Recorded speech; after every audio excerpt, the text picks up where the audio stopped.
It's like history. You can't make the future better if you don't know the past. Welcome to today's edition of Special Moms Africa podcast. My name is Bukola Ayinde, and with me in the studio is Tonye Falugi Ekeze. Hi. And I also have Obafeyi Kemiluta. And our special guest, Helen Obiageli Oshikoya. Hello. Helen is the founder of Nobelova Gradani. Gradani. Spaghetti. Lasagna. Spaghetti. She is a board-certified behavioral specialist implementing an early intervention program based on the science of applied behavior analysis, or ABA. Wow, what a mouthful. It seems a lot. So can you break it down a little bit? I mean, what is a behavioral specialist and what is ABA? Basically, what we do is that we apply the science of, applied behavior analysis in the intervention of children with neurodevelopmental disorders. It's a data-driven program which actually allows you to capture whether you're actually providing the most effective treatment for the child or not. Other treatment programs are normally based on observation, if the child is doing well, not doing well, and that's it. But with this, you literally have to apply the data and the graph and the measurement to make sure that the child is actually having the best treatment possible. So can you give us a really simple, basic example of how it works? Basically, how it works is, what is the behavior, before the behavior, after the behavior, and you plot it. Simple. There's no magic about it. So, for instance, if you give a child a phone and the child doesn't want the phone, what's he going to do? He's going to throw it away. What's the consequences? Do not throw the phone away. Simple. And that's the way the science works. Okay, so what are the basic, I won't say tools, but the things that you do to enable the child get from before to after? You really do have to be trained in the science. It's simple. You have to be trained, properly trained and supervised to be able to carry out the programs. There's no two way. It's not something that you could just wake up one morning and decide you're going to do. You have to be trained, you have to be certified, and you have to be supervised. So it's that supervision that allows you to carry out the programs as effectively as possible. Okay, let's break it down to our audience. For example, I have a child who has a certain behavior of when he gets to class in the morning, he doesn't want to listen to the teacher. He's throwing a tantrum and he's probably hitting his head on the wall or biting his nails. So what can we do, practicals? I mean, based on what you have said, I understand the science behind it and the graph and all that. Give us like that scenario. Simple terms. Yes. Simple terms is that you have to know what actually caused the behavior. And that's normally what happened at home before he came to school. Because behaviors are not in isolation. They are always attached to something. And that attachment can enable you to understand why a child behaves X, Y, Z. So for instance, he might not have slept properly last night. He might not have had his breakfast. There's so many variables, but you can't just intervene unless you know what happened before. It's like history. You can't make the future better if you don't know the past. So it's not just dealing with the behavior, you're actually dealing with the root cause of what caused that behavior and documenting that. It. And behaviors are a reflection of the environment. It's a consequence of the environment. So the way you behave, right, also is how are you perceiving your environment. So if your environment is hostile, definitely the child is going to be aggressive. If your environment is the giver of good, you can be reinforcing bad behaviors or you can be making, behaviors better. So it really, you have to understand the principles, the analysis of it. And once you understand the analysis, it's very simple because parents can use it, offices can use it. It's just about what do you do in the behavior and what is the consequence. It's just simple. And I think also when you are on that journey and you figure out what that cause is and you've kind of identified it, the next step is that you want to replace that behavior with another behavior. It's not just about taking that behavior away. You actually have to think of what you're going to replace it with. If you're not able to replace it, it's best to leave it.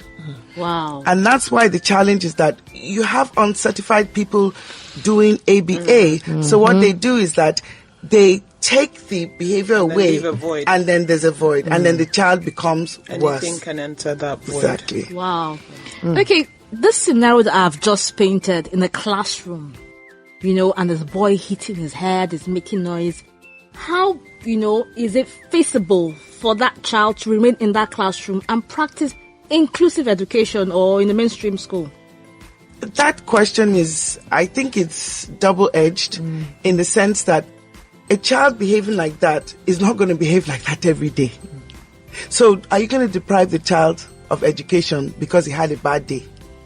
So what you need to do is you do your functional analysis, and then you're able to put in measures to prevent it from happening on other days. So if you're going to take that one isolated situation, then most of the children who have behavioral problems, whether they have disorders or not, shouldn't be in school. Fantastic. See fire. Okay, so will it be easier to help a child shape his behavior if there's early intervention? Because we keep on hearing, if this child started earlier, the child would have been better. So what exactly is early intervention, and how does it help in shaping a child's behavior? Okay, the most effective early intervention is the first 1,000 days of life. Wow. Wait, you're making me do math. You mean the first 3 years or something? First 3 years, yes. Yeah. That is where you can actually arrest most of the neurodevelopmental disorders, because at that point they're all delays. A child might have some symptoms of autism, but it doesn't mean he's autistic. It just means that he's, presenting those symptoms. It's like you have a fever and someone is telling you that you have COVID. You can't determine that, but you have symptoms resembling COVID, but it doesn't mean you have COVID. I'm using that as an example. Can I just ask a question? In terms of early intervention, especially in our community, like a lot of parents, so it means that there needs to be more information put out to even know what to look for in the early stages of how, or where to even go to be able to get early intervention, because so many people don't know, this 1,000 days.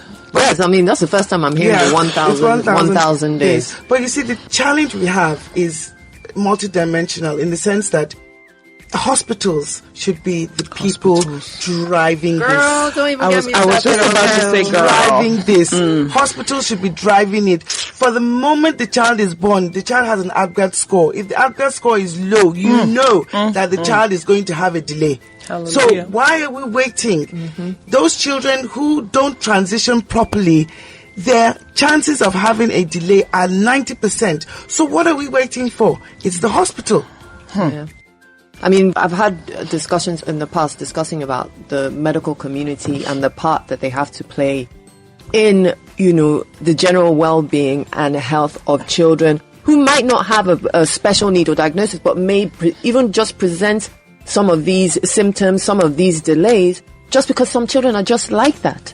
But there's nothing in place. It just seems like when they're doing their medical internship, they're training to be doctors, this area is literally just one page in the module.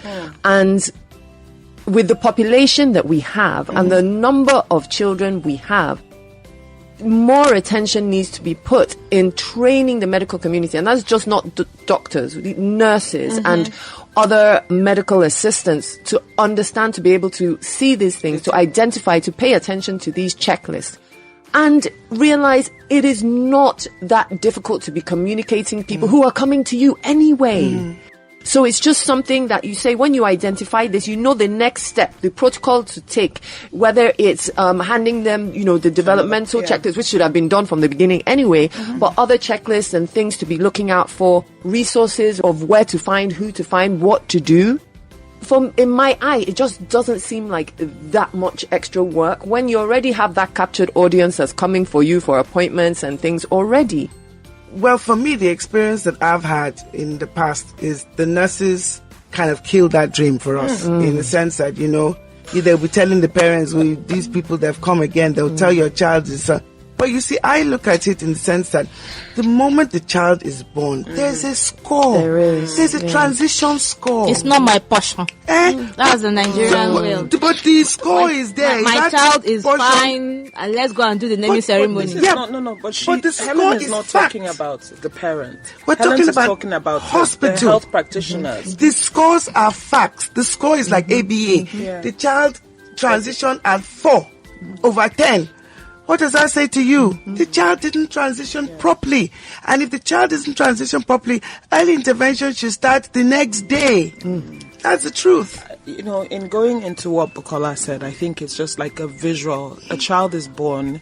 Once the doctor passes the child over to the nurses, it's check the eyes, check the reflexes, check. And if things are not adding up, it's just a red tick. All right, okay, we need to do a further check. And then they do a further check. And that's what's missing. Because that further check is not done. Because if I think about, like, Kamara, when she was born, there were things. Are you serious? There were things. If we think about it now, there were things. You know, she wasn't, you know, and with a lot of, you know, 2 of my children, at birth, there was breathing issues. You know, so there are things that one should be able to say, okay, what happens next? You know, and that's where I find that there is a gap. And the thing about it is that, you know, the role of the pediatricians, I know that they're, you know, I mean... We were just lucky with ours, man. But were you in Nigeria? Yeah, I was in Nigeria. We were diagnosed in Nigeria.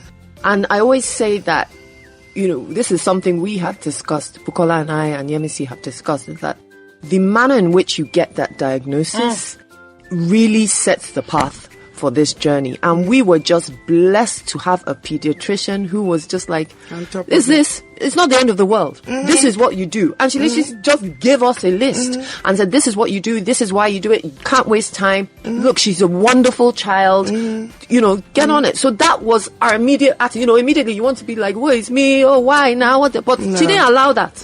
She said, no, it's fine. This is what you do. It's not the end of the world. She can have a good life. You guys can have a good life.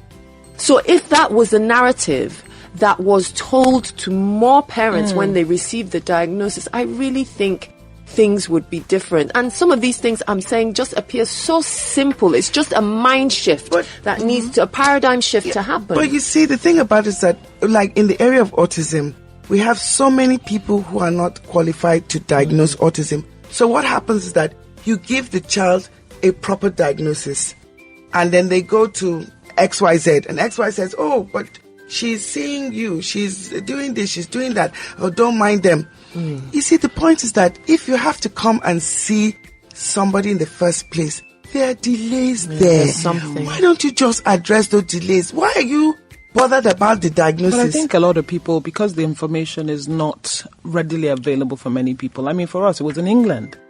And as Tonya said, she had a good pediatrician. A pediatrician in England said to me directly, this is a hopeless case. Ew. Your child, yes. Exactly. The doctor said, your child, I feel sorry for you. Oh my God. Yes, that's what he said. Are you serious? So that's what I'm saying. So there's some, exactly. So there's some things that, and this is in the UK. The doctor said, I feel sorry for you. I can Your just daughter imagine. will never be normal. Wow. Now, we're now seeing a child who is acting Getting more better. normal and better. But imagine if I didn't have other people, or if my support belief system system. also wasn't one like that. Now imagine if it was someone else that had gotten that kind of thing. So it's not just in, I think many It's in the people terminologies. worldwide need to get retrained on in how to deliver the do this information. early intervention and how to deliver information to parents. Exactly. Going back to Helen, you know, it's so amazing you're in this line of job. I mean, what you do. And what made you to go into this line of work, knowing that you don't have a child of your own who has, you know, special needs? I think, well, the way I put it is you don't have to have cancer to be a cancer. I love that. Yeah, you don't. I mean, really, you don't have to have. Unfortunately, a lot of this, what we do, is driven by the passions of parents who have children with needs. But there are some spaces here where people, we don't have, and maybe that's what makes me different, because I can see it from both points of view and let parents know that, okay, you're here, but you don't have to be there, or you're there, you don't have to be here.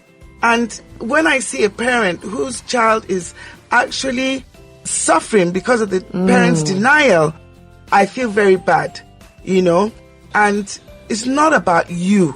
It's about the child. Put your own sentiments, and it's better to have a false positive than end up having a child that does have a disability because you did the waiting game. The waiting Powerful, game. Man. That's powerful. Yes. That's what I was saying earlier on. It's not my portion. No. My child, nothing. My child is perfect. Nothing is wrong with my child. 1 year, 2 years, 3 years. There's always that story of either it's the husband or maybe the father-in-law or the mother-in-law or somebody just totally denying what they can see. The problem is that, sorry to butt you in, but the problem is that a lot of people try to make the situation look rosy because they don't want to hurt your feelings. You have doctors who will tell you, oh, I don't think this is autism. Let's just wait a while. Meanwhile, the child is clearly autistic, And I just feel that every moment that you wait, the opportunity for restoration or for change is the window is closing. So you have a child that has a delay, speech delay, and they're sitting down and doing speech, whatever they think they're doing. In 6 months' time, the child is meeting more and more the symptoms of autism. So you find out that a child that had ordinary speech and language disorder, because he didn't get the right intervention, the child now has full-blown autism when the child is 5. I just have to say that I love how passionate you are. When I recommend people to you, I always say, you might not like what you will hear because she will tell you the truth. And I just love what you said then, because it just shows how important truth-telling is, because at the end of the day, it's not about the parent, it's about the child. Somebody got in touch with me from Mexico, and she read what we're doing, the brochure and everything. And she said something to me that made me laugh. In the email, she said, I can smell your passion. And In the email. I was like, how could you smell it? But I guess, from my correspondence with her, because the thing about it is that I feel it's a conscience thing and it's a duty of care. Nobody woke up one morning and decided to have a child with special needs. No. But the truth is that God has decided to bless some people with a child. So. And those children end up being absolutely wonderful and marvelous, and their testimonies. And even within my own organization, they are children who they're like, this could not have happened if not for the grace of God. They end up being absolutely testimonies. So I think every parent should, look at, it's not always about the child that is okay. So a child is okay, grow up, drink alcohol, drugs, gone. But, a child is a child. And if you put in what you put in for the child that is typically developing, is the same effort that you put in to a child that is not developing. So, sorry, Bukola, I'm just going to butt in. Right? Something's been bugging me. The name, Nobelova Gradani. What does it mean? Where did you get it? Nobelova Gradani. Nobelova Gradani. And then if someone is coming to you, what are the services you provide as an institution? Well, the thing about it is that Nobelova Gradani actually means Nobel Citizens. I asked myself, what am I actually looking at? Why should children or individuals with disabilities be alienated? So I believe that coming to us, we are going to make that child noble again for the family, for the society, for Fantastic. the home. Noble citizen. So we are breeding noble citizens, irregardless of whatever the disability is. We are breeding noble citizens. These are the children that are going to be our future. And if you don't treat them with, with the nobleness they have, nobody's going to. And that's the truth. Now, what I always tell parents, immediately they come, I tell them things like, if you want lies, you're not going to get it here. And if you want to hear whatever you want, you're not going to get it. But the truth is that we try to go by the ethical guiding principles of providing service, and that's it. There's nothing special we're doing. We just look at the ethic books, look at the books of professionalism, and incorporate it and do it. I will not tell you I'm going to perform miracles because I'm not a miracle walking God. But I will tell you. Very important. Yes, but I will tell you that if you play your part and we do our own part, your child will definitely meet their potential. Wonderful. Fantastic. So, what I will say is that I'll confess that Helen actually has done some work with my daughter Simone. We have a good personal relationship. She has taken Simone kind of as one of her own. For every couple of months, I get the call. So how's she doing? What are you doing? Why are you doing this? Why are you not doing that? And she kind of whips me into shape. But you need people like that in this life, and you need people like that in this journey. Definitely, Tonya. So, Bukola, it's time for the nervous part of the episode. So, in 1 minute, tell us your honest truth. Okay, so your honest truth about this journey as Nobelova Gradani, all your Nobel citizens, and their noble parents, and the environment, and the society, and the government, and the hospitals, and the pediatricians.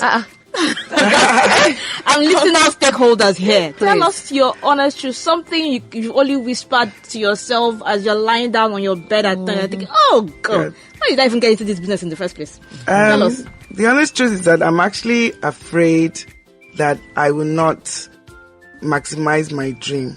And What is that dream?